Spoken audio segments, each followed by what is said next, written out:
നല്ല സുഖം. വാ, ഇവിടെ കിടന്നു. ഞാൻ വല്ലതും പറഞ്ഞാലുണ്ടല്ലോ പിന്നെ തിരിച്ചെടുക്കാൻ പാടാ. അന്ന് തൊട്ട് ഇതിനകത്ത് കയറി കിടക്കുക. അങ്ങോട്ടും എഴുന്നേക്കാൻ. ആ പെണ്ണ് ചെമ്മീൻ കമ്പനിയിലോട്ട് പോവാന്ന് പറയുന്നത് കേട്ടു. കൂടെ ചെല്ലുന്നെങ്കിൽ ചെല്ല്. എന്നിട്ട് അവിടുത്തെ വരവെത്ര, ചെലവെത്ര, കയറ്റുമതി എങ്ങനെ, ഇറക്കുമതി എങ്ങനെ എല്ലാം ഒന്ന് ചോദിച്ചു മനസ്സിലാക്ക്. നിങ്ങളാണ് ഇനി എല്ലാത്തിന്റെ മേലധികാരി ജോലിക്കാർക്കും ഒന്ന് തോന്നട്ടെ.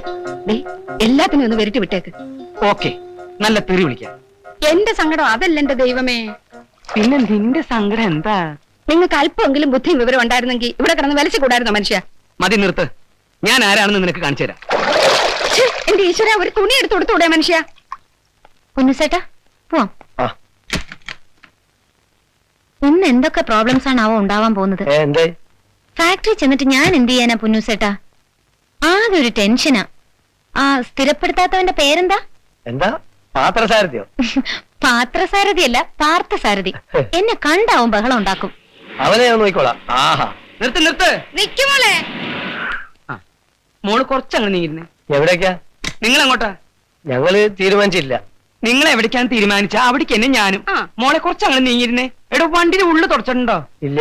അയ്യേ, ഷർട്ട് മുഴുവൻ ചീത്തയാവും. കൈ ടവല് വിരിച്ചിരുന്നു. നല്ലോണം കാണത്തക്ക രീതിക്ക് വിരിക്കട്ടോ. മക്കളെ ഇച്ചിരി അങ്ങോട്ട് നീങ്ങിയിരുന്നേ, അമ്മാവനോട്ട് ഇരിക്കട്ടെ. ശാന്ത, നീ ഇതിൽ കയറണ്ട. ഞാൻ വന്നാൽ എങ്ങനെയാ ഇവിടുത്തെ കാര്യങ്ങളൊക്കെ ആര് നോക്കും? എടോ ഡ്രൈവറെ, വണ്ടി സൂക്ഷിച്ചോടിക്കണം. വീരമൊക്കെ എന്തെങ്കിലും ബുദ്ധിമുട്ട് വന്നാലുണ്ടല്ലോ. മക്കളെ എല്ലാം അമ്മാവനോട് പറഞ്ഞിട്ടുണ്ട് കേട്ടോ. ശാന്തേ, ബൈ.